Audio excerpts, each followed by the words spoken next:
sound of gentle, ambient space music begins, with a low, subtle hum. What if I told you that the map of our universe is wrong?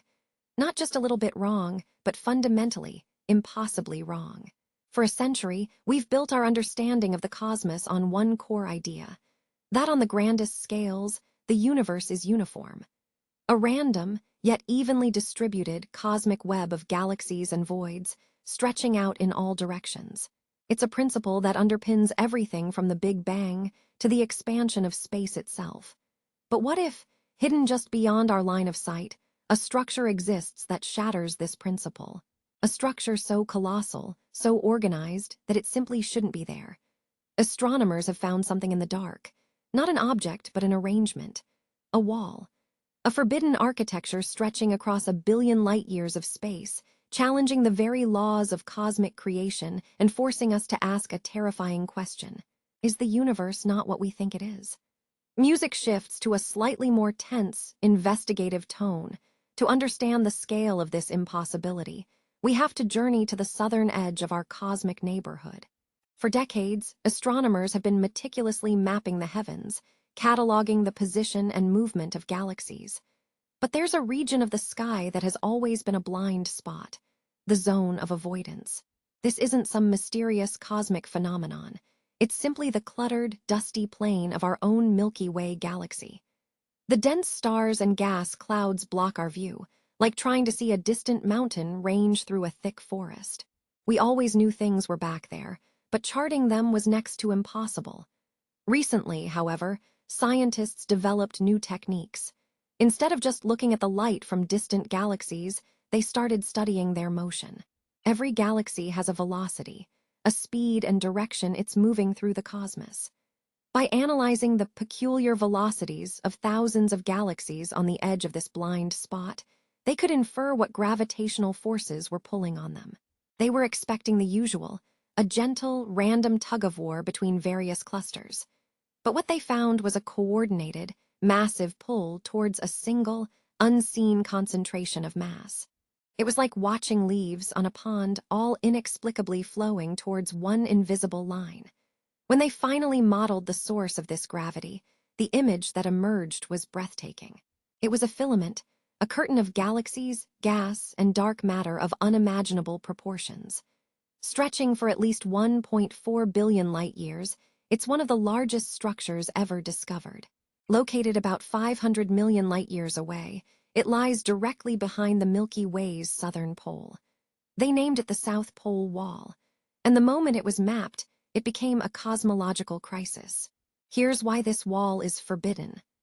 According to our standard model of cosmology, the universe began 13.8 billion years ago.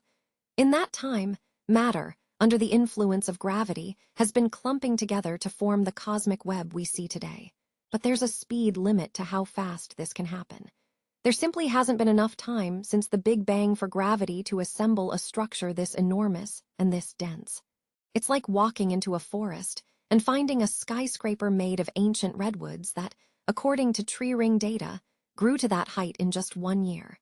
It violates the known rules of growth. Simulations of the universe's evolution almost never produce structures like the South Pole Wall. Our models predict a certain lumpiness for the cosmos, but this wall is an anomaly on a completely different level. It's too big, too organized, too early. Its existence directly challenges the cosmological principle, the foundational idea that the universe is homogeneous and isotropic, or the same everywhere and in every direction on a large enough scale. If a structure like this can exist, then maybe the universe isn't the same everywhere.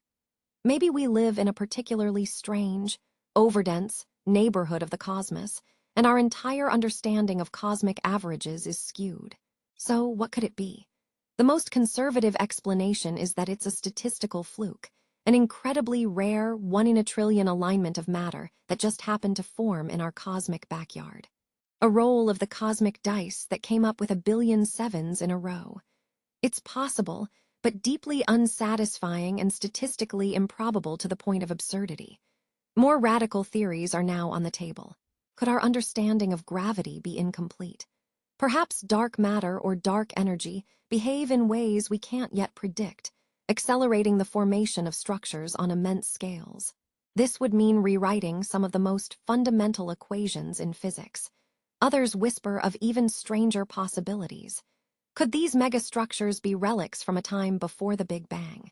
Scars or remnants of a previous cosmic cycle, imprinted onto the fabric of our own universe? This is deep speculation, but the sheer existence of the South Pole Wall forces us to consider ideas that were once confined to science fiction. Music swells with a sense of wonder and mystery. The South Pole Wall is more than just a collection of galaxies. It's a boundary marker for our knowledge. It sits on the edge of our celestial map, a silent testament to how much we have yet to learn. It proves that even after a century of looking up, the universe can still present us with impossibilities. It is a forbidden piece of architecture in the grand cosmic cathedral, one whose blueprints we cannot comprehend, built by forces we do not yet understand. We are left staring at a map that shows a dragon at the edge of the world, reminding us that the darkest parts of the sky may hold the most illuminating secrets.